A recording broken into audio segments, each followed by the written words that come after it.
Greetings, intrepid souls. I'm Banshee, your fearless navigator through the bone-chilling realms of banshee whale tales.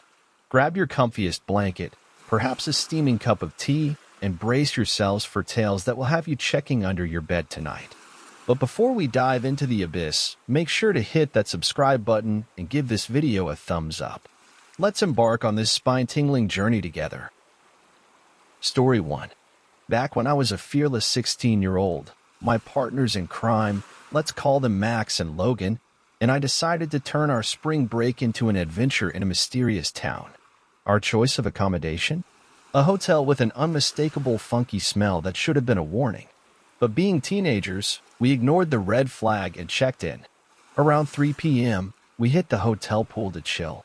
However, our relaxation was cut short when we encountered a towering figure, a sinister silhouette in all black with a hood obscuring their face. The unease settled in, but we played it cool. Little did we know, this was just the beginning of our nightmarish escapade. As we frolicked in the pool, the mysterious man, still shrouded in black, reappeared, this time lounging on a poolside chair. Trying to maintain composure, I mustered the courage to ask if he needed something. The response? Silence. But the real horror unfolded underwater, where I spotted another all-black figure at the pool's bottom. I screamed like a banshee and sprinted for the exit, only to find both figures had vanished when I looked back. Hoping dinner would distract us, we hit a nearby restaurant. Yet, the man in black persisted, staring at me from across the dining room. Frustration and fear pushed me to confront him, but as expected, he vanished again. My suggestion to leave the next morning was met with resistance from my friends, who still thought I was overreacting. Fast forward to 10:30 p.m., we drifted into an uneasy sleep in our hotel room. I woke to strange noises, and a shadowy figure hovered at the foot of my bed. Trying to dismiss it as a trick of the mind, I calmed down. But the real shock came when reaching under the bed for my water bottle. I pulled out my hat instead. Confused and scared, I screamed as a voice whispered, "You're a bitch," in my ear. 2 men in black materialized, and my feeble attempts to fight them were in vain as they dragged me out of the room. I blacked out, only to wake up on a stretcher. The doctor revealed I had been knifed, but luckily someone had intervened. The chilling part? The perpetrators were never caught. To this day, I keep a night light burning, a constant reminder that darkness conceals terrors beyond our wildest nightmares.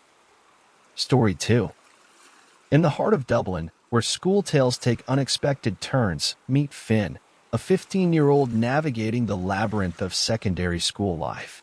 His journey begins in second year when a new kid, Marco, entered the scene. Assigned the role of tour guide, Finn and Marco, nicknamed Red for his distinctive bright red bag, forged an enduring friendship. Fast forward to a regular school day, Finn found himself upstairs during the break, heading to the usual hangout. Turning a corner, he spotted Red strolling along the hallway.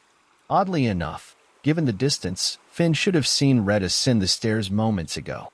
Brushing off the weirdness, Finn hastened to catch up, rounding corners only to find an empty space. No Red in sight. Facing a staircase leading down and 2 bathrooms in the historic school building, Finn pondered Red's vanishing act. If Red took the stairs, Finn would have heard. He must be in the bathroom, Finn thought, sitting and waiting. Red, the first to join their group, arrived, leaving his bag behind. The realization hit hard. Red hadn't been in the bathroom. Finn confronted Red, who swore he hadn't been upstairs, perplexing Finn even more. Skeptics might suggest it was someone else, but the person Finn saw mirrored Red precisely from the back. Moreover, no other soul in the school possessed that distinctive red backpack. The bathroom, the sole escape route, revealed no mysterious figures. Red's unique physique added an extra layer of confusion to this inexplicable mystery. While not inherently terrifying, it hints at a glitch in the Matrix, where reality and the unknown collide within the historic walls of Dublin Secondary School. Subscribe for more tales from the unexplored corners of the mundane and brace yourself for the bizarre anomalies that await within the school's enigmatic matrix. Story 3. Here's a haunting tale that has lingered in the recesses of my family's history, a chilling account about my Uncle Andrew, as narrated by my father. It was back in 2014 when pneumonia claimed my uncle's life, leaving me too young to remember much beyond the somber image of his lifeless body in the casket, an indelible image etched into my young mind. As my father, Andrew's brother, later shared, Uncle Andrew had battled demons of addiction, a struggle that tainted his relationships with lies and theft, casting shadows over both his good and bad deeds. Today, let's delve into one of the eeriest stories my father recounted about Uncle Andrew, a tale that unfolded in the late 90s, a time predating my existence. During those years, my uncle and dad shared a roof with my Nana. One day, my dad discovered shattered windows on his Ford Escort. Suspicion fell upon Uncle Andrew, and a confrontation ensued. Faced with accusations, my uncle initially spun a web of lies, blaming the destruction on neighborhood kids. My dad, however, saw through the facade and, determined to uncover the truth, confronted my uncle. What emerged was a tale far more sinister than imagined. It turned out that my uncle, devoid of a car himself, had taken my dad's Ford Escort without permission to meet with drug dealers. Owing them money, my uncle's life took a terrifying turn when the dealers, seeking retribution, shot at the stolen car, intending to end his life. The police were never involved, and my uncle escaped that ordeal with his life, although luck wasn't always on his side. In the subsequent years, the toll of addiction weakened Uncle Andrew's body, leading to a battle with pneumonia that ultimately claimed his life. As I reflect on this harrowing story, it's a heavy burden to bear, realizing that I never got to know my uncle due to the clutches of addiction. To those drug dealers who tried to snuff out my uncle's life, I harbor no sympathy. May you face the consequences you deserve, languishing in the confines of jail where your actions belong. Story 4. In my earlier days, I resided in a quaint town but commuted to high school in a significantly larger city. Despite my apprehension about navigating the city on my own, I agreed to hang out with two friends who were eager to explore. Why not? I thought, considering the safety of their company. After school, we had an adventurous couple of hours, encountering some spooky moments, like maneuvering through a store filled with pricey statues and gemstones while sporting a comically oversized backpack. Additionally, our plans for a high-end restaurant were thwarted, leading us to settle for Subway. However, as dusk fell, the realization that we needed to head home loomed over us. We decided to explore one final store before parting ways. Alone outside the store in the dark, my anxiety wasn't overwhelming yet. I had informed my mother of my location, despite her notorious struggle with directions. A news camera stationed outside the store added a layer of comfort to the scene. Around 10 minutes into my solitary wait, my peace was disrupted by two men. Their inquiry about a town, whose name escaped me, set my nerves on edge. "Hey, do you know where town is?" one of them asked. As a naturally paranoid person, I was already uneasy. The situation took a dark turn when they coaxed. "Listen, we'll give you a bag of jewelry if you help us." Genuine fear gripped me. Glancing around, I strategically positioned myself in the view of the news camera. Stammering, I concocted a fictional direction and declined their offer. "No, thank you. And my mom is coming to get me," I asserted as calmly as possible. After a few seconds of uneasy staring, they nodded, thanked me, and headed in the direction I pointed. Maintaining my position within the news camera's sight, I awaited my mother's arrival. It took a full week for me to fully relax. The motives behind their insistence on giving me a bag of jewelry remained a mystery. Speculations ranged from theft to a potential lure, but regardless, it seemed ominous. Few believed my account, but I hadn't expected them to. Despite the passing of 2 years and my relocation to a decently sized city for college, the unease of being alone in the city at night still lingers. The memory of that unsettling encounter has left an indelible mark on my sense of comfort. Story 5. This tale is not about phantoms, eerie encounters with strangers, or near-death experiences. Instead, it delves into a disconcerting memory, a memory that will stay with me until my last breath. I spent my childhood in a petite city, barely deserving the title if not for its dense population. In the heart of this city, a couple of blocks constituted downtown, and amidst it stood one of the largest structures, an iconic movie theater bearing the city's name. Childhood memories flooded back as I reminisced about watching the first Pokemon movie there at the tender age of 7. Despite its modest scale, the theater held immense significance for me. Years later, when news broke that the cinema was closing down, it was disheartening. The building found a new owner in a religious group, transforming it into a congregation venue. The echoes of hymns, ecstatic prayers, and occasional seizures replaced the familiar sounds of moviegoers. Walking past the once-beloved cinema, I witnessed announcements of gatherings instead of movie posters, the rhythmic hum of religious fervor audible from across the street. This congregation held sway over the cinema for almost a decade until the local government decided to reclaim the building for restoration, recognizing its historical value. At the time, I was studying construction, aiming to pursue a career in architecture or civil engineering. Fortuitously, our class became part of the cinema's restoration project, facilitated by 2 teachers who were architects engaged in the endeavor. The day we visited the old cinema is etched vividly in my memory. A small class of students around the same age, we all shared childhood memories associated with the cinema. Nostalgia filled the air as we raced through auditorium corridors, relived our past experiences in the seats, and even performed a ritual of stomping on the wooden floor before the start of a movie. As the trip shifted from nostalgic escapades to surveying the building, excitement soared. It was a unique opportunity to explore places typically off-limits. We meticulously examined every nook and cranny, from the boiler room beneath the stage to the mezzanine with water-damaged seats. Our final destination was the projection room on the 3rd floor. The climb to the 3rd floor was a grueling ascent up a seemingly endless spiral staircase. Despite being reasonably fit, the physical exertion left me breathless. Upon reaching the top, we ventured into the narrow passageway, exploring various rooms dedicated to storage and, most notably, the projector room. The remnants of the colossal projector lay as a testament to the cinema's historical significance.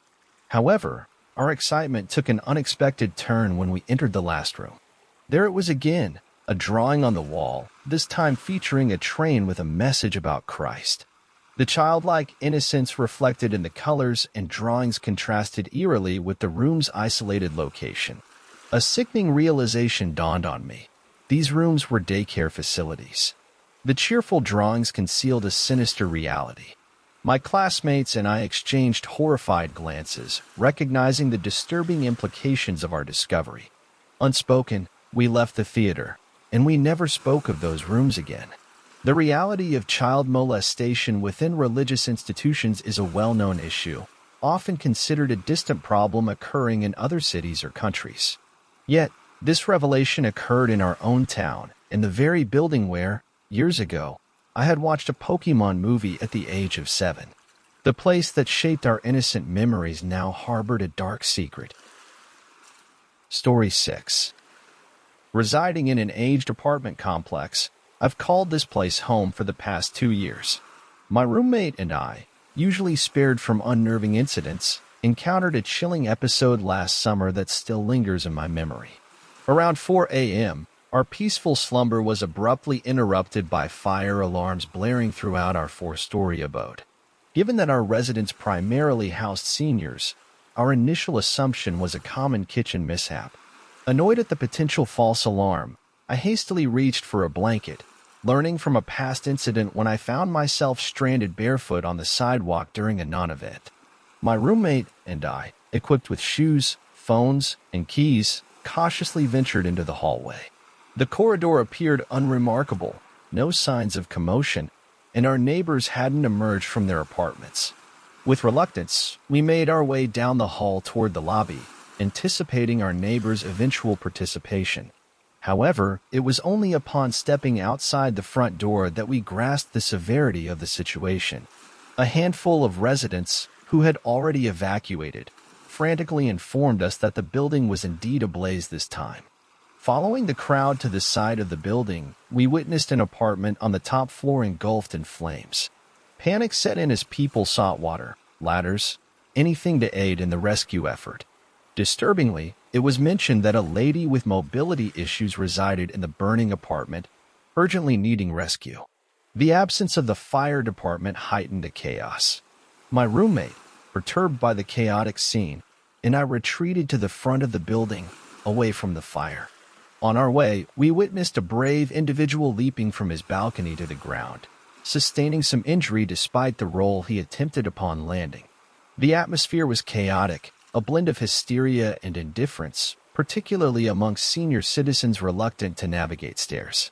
The fire department, responding swiftly to the genuine emergency, commenced the rescue of elderly ladies through ladders, transporting them to the adjacent hospital. Amidst the turmoil, the tenant below the burning apartment confronted one of the landlords in a heated exchange. By the time the fire department gained control, it was 6 or 7 a.m., with the sun illuminating the morning commute. Our street was cordoned off, inconveniencing the entire building's population, now seated on the curb in various states of undress. A sense of community emerged. Public buses provided shelter, paramedics distributed blankets and assessed injuries, and local residents offered water and snacks. My mother, despite residing an hour away and unprepared, came to our rescue, providing breakfast and a change of clothes. As we waited for the bus, a disconcerting detail surfaced from a fellow resident. The lady from the burning apartment did not make it out. Speculations about her fate, succumbing to smoke inhalation or burns, circulated among the shaken crowd. The haunting recount of her screams for help amid the flames left an indelible mark on our minds. PTSD seemed to afflict the tenant beneath her, evident in his persistent recounting of the traumatic events. Directed to a community center, the fire department and emergency response volunteers offered clarity and support. Grateful for their kindness, I couldn't help but feel the surreal nature of the situation. Stripped of essentials, we were reliant on the generosity of others. The ordeal left me feeling vulnerable, appreciating my mother's comforting presence. Fortuitously, our unit was untouched by the fire, and we were among the few permitted to return on the same day.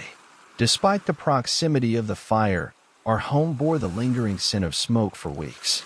As restoration efforts commenced, asbestos in the walls prolonged the displacement for some residents, including long-term occupants forced to relocate. The once safe haven became a source of anxiety. Even weeks later, the apprehension lingered, manifesting in a reluctance to consider the place truly secure. The cause of the fire remained a mystery for a while, eventually attributed to a space heater. The aftermath found its way to the front page of the local paper, featuring the family residing near us. The heroic efforts of the tenant below the fire were praised, though the futility of his attempt weighed heavily. I pondered the fate of the lady who perished and questioned whether her spirit lingered, driven by the abrupt and horrifying nature of her death. As life slowly returned to normal, remnants of the incident persisted in the form of orange tarps, restoration vans, and vigilant security in the lobby. The damaged wing, grappling with asbestos concerns, remained closed, leaving us hopeful for the restoration of normalcy. Story 7. When I was a kid, I'd frequently visit my grandparents who resided in a single-story house with an incomplete basement. Despite its vastness, the basement always struck me as uncomfortably cramped. There was a little storage door that triggered a dreadful feeling whenever I approached it. It's worth noting that this was a relatively new house, merely 6 years old. Around the age of 6 or 7, I found myself feeling uneasy about venturing down there, even when accompanied. I recall going with my grandma to assist with something. She had to dash upstairs because someone rang the doorbell. Aware of my discomfort, she assured me she'd be right back. I reluctantly agreed, saying okay. Alone in the basement, the atmosphere shifted. Despite the lights being on, an unsettling sensation crept into the pit of my stomach. The lights started flickering, and peculiar noises, resembling distant conversations, emanated from the storage room, not from upstairs. Then came the chilling part that still gives me goosebumps. I distinctly heard my name spoken, and bizarrely, the voice resembled my grandma's. Confused and frightened, I hesitated but couldn't resist my curiosity. Slowly approaching the storage room door, the ominous feeling intensified. As I reached the door, the basement plunged into darkness. Panic set in, and I contemplated bolting upstairs or anywhere but the basement. My name echoed again, this time my grandma's voice pleading for me to open the door and help her. Against my instincts, I obliged, instantly regretting it. In the pitch-black darkness, I could discern nothing. Faint laughter surrounded me, seemingly lasting an eternity. Abruptly, the laughter ceased, and the basement lights flickered back on. While the illumination brought some relief, it unveiled a chilling sight within the storage room. To my horror, I saw a diminutive clown doll, an object my grandma vehemently despised and avoided. The lights brightened the storage room, revealing what looked like red stains resembling blood splattered all around. Overwhelmed, I screamed, and everything went black. The next thing I knew, I was sprawled on the couch, my grandma peering at me, inquiring if I was all right.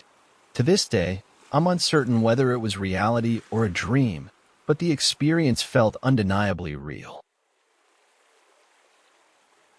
Story 8. This is my first time sharing this online. I'm a 37-year-old woman, married, and recently moved back in with my parents after returning to the town where I grew up. My husband and I are taking our time looking for our own place, wanting something nice in the area, which can be challenging to find. The story I'm about to tell takes place in my parents' house, starting around 10 years ago. For context, the house is a 2-story brick/stone structure within city limits but surrounded by nothing but woods. You enter through a garage leading into the kitchen, with the first bedroom to your left. Past the kitchen is the main living room, and to the right is an open hall. In this area, you'll find the main dining room and a second living area. If you continue straight, you'll see the staircase to your left. Even further straight is my parents' bedroom and bathroom. Going upstairs, you reach the third living area, with 2 sets of French doors leading to an outside balcony. Going straight and making a sharp left leads you to the other 3 bedrooms and 2 bathrooms. This is where the story unfolds. The first time I entered this house, I immediately felt something was off. A strange presence lingered, but I couldn't pinpoint what or who it was. I dismissed it, thinking I was overanalyzing. However, I continued to sense it over the next couple of years, making my visits less enjoyable. Back then, my parents were into gambling, and they often asked me to babysit my younger brother and sister on weekends. My boyfriend, now husband, loved them, so he would join me in babysitting.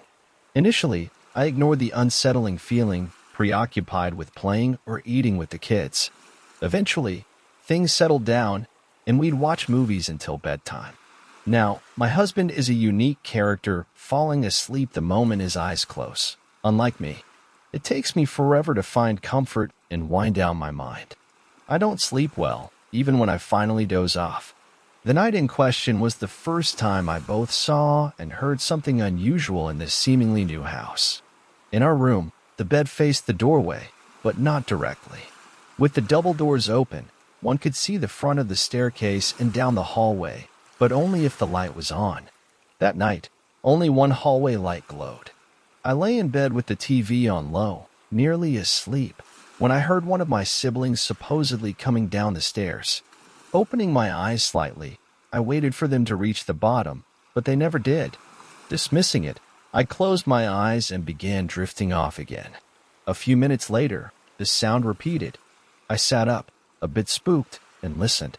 This time, I grew nervous but ventured to check if they were there, maybe scared to come all the way down. No one was there. Confused and thinking it might be a dream, I returned to bed, this time closing one of the double doors. It was a few hours later, around 2:30 a.m., when I felt someone very near me, as if standing right in front of the bed.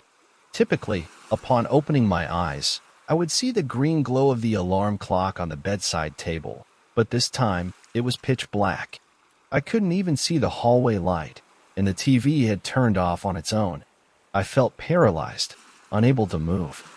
Awake and terrified, I finally managed to call out my husband's name loudly enough to wake him. He turned on the light, and the fear dissipated as I regained my ability to move.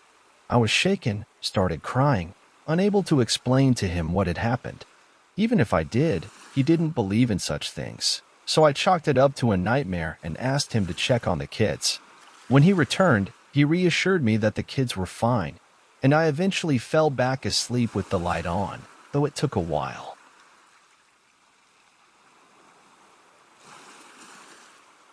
The following day, I recounted the unsettling experience to my mother. It was then that she shared her own eerie encounters, footsteps echoing on the stairs at night and glimpses of someone lingering by the door. She had kept these chilling moments to herself, not wanting to frighten the younger ones. Mom then divulged her proactive approach to unraveling the mystery. Determined to comprehend the inexplicable occurrences in our home, she acquired a voice recorder. On a day when the house was empty, she ascended the stairs, posing questions like, "Who was here?" and "What do you want?" In a firm tone, she declared, "You have passed away and need to go into the light. You are not welcome here." The subsequent day, she left the recorder in an upstairs bedroom, capturing sounds for about 4 hours while she ran errands. Curiously, she admitted her reluctance to listen to it alone, confessing to a lingering fear. Intrigued, I insisted we listen together. We uploaded the recording to the computer and began our auditory exploration. Over the 4-hour span, we detected faint sounds resembling clicks and taps, alongside something reminiscent of a drawer opening and closing. Upon reaching the segment where my mom posed questions, amidst a backdrop of what seemed like a fan or static, a distinct sound sent shivers down our spines. When she inquired, "What do you want?" the response reverberated, chilling us to our core. The answer was Andrew. It provided no response to any other queries, fixating solely on that one. Tears welled up involuntarily. My brother's night terrors were not unfounded. Something visited him every night. We enlisted the assistance of a friend to purify the house, and for a substantial period, all seemed serene. My brother's night terrors ceased, and my mom finally enjoyed restful sleep. However, tranquility was short-lived. I've resided in this house for a month and a half, and for the past 3 weeks, peculiar sightings have become a norm, especially when solitude prevails. Consequently, I've shunned staying alone, gripped by an overwhelming sense of being surveilled. At night, an unseen force seems to tug at my blanket. It appears that another cleansing is in order.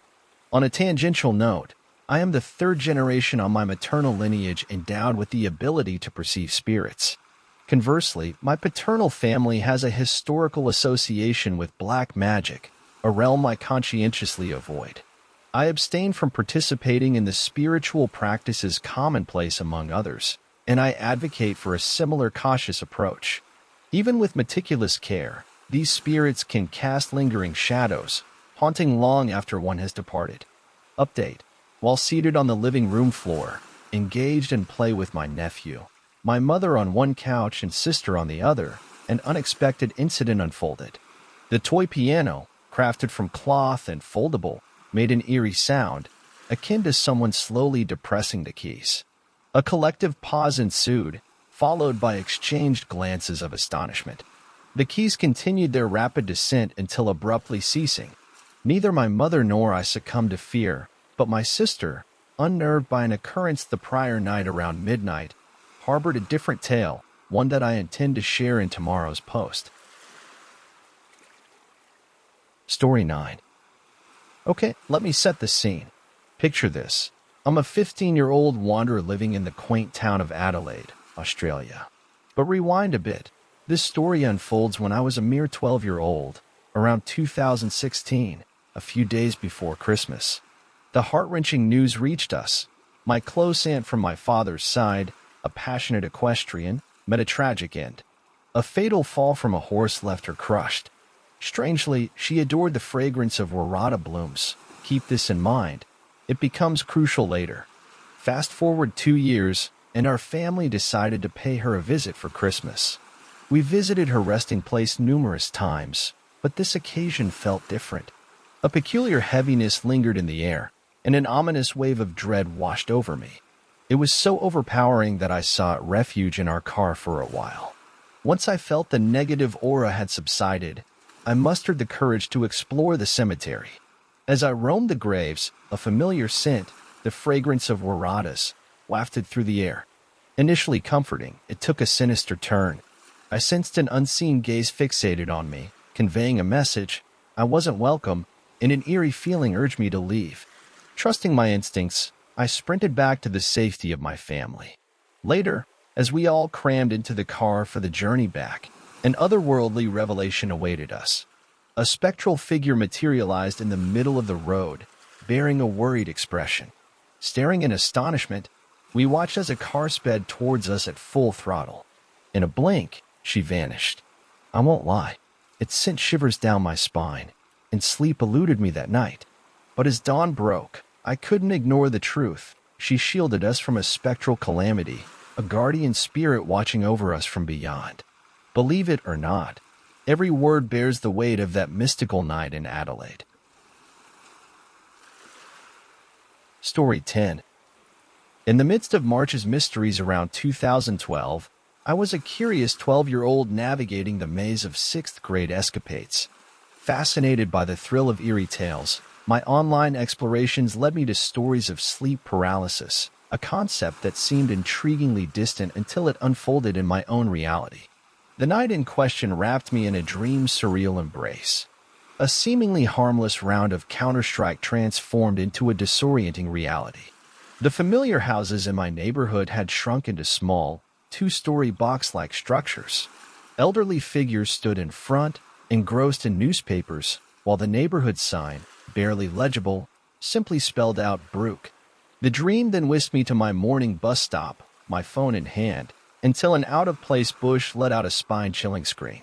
In the dream, it felt bizarrely routine, but I jolted awake with the echoes lingering. Reality hit as I found myself paralyzed in bed, fixated on the wall. The remnants of the dream lingered, dissuading me from slipping back into slumber. In the ensuing silence, heavy boot-like footsteps echoed from the living room, steadily approaching my bedroom area. The realization struck that it was just my mom, my 7-year-old brother, and me at home, with my dad away on a business trip. The footsteps reached my room, the door creaked open, and an uninvited presence entered, standing by my bedside, fixated on me. Fear gripped me, and in my vulnerable state, I turned to prayer, despite not being particularly religious. Minutes crawled by, and I mustered the courage to peek, discovering an empty room. Slowly, I ventured out, clock reading 4:14 a.m., the dread of school looming over my thoughts. Armed with a decorative, or from my mom's wall, I investigated the house. The living room light was on, an anomaly especially when my dad was away. I checked every nook and cranny, my heart pounding, only to find an empty, silent house. Relieved that it was just a figment of my imagination, I returned to bed. The specter of sleep paralysis hasn't haunted me since, and as I reflect on that night, it seems like a mere whisper compared to the chilling stories others have shared. I share this hoping it adds a touch of intrigue to your reading. As we part ways, dear thrill seekers, let the haunting tales linger in your mind. Like, share, and subscribe to keep the spectral whispers alive. Until the shadows beckon again, keep your lanterns burning bright, and may the shadows never cease to fascinate. This is Banshee, signing off. Pleasant nightmares.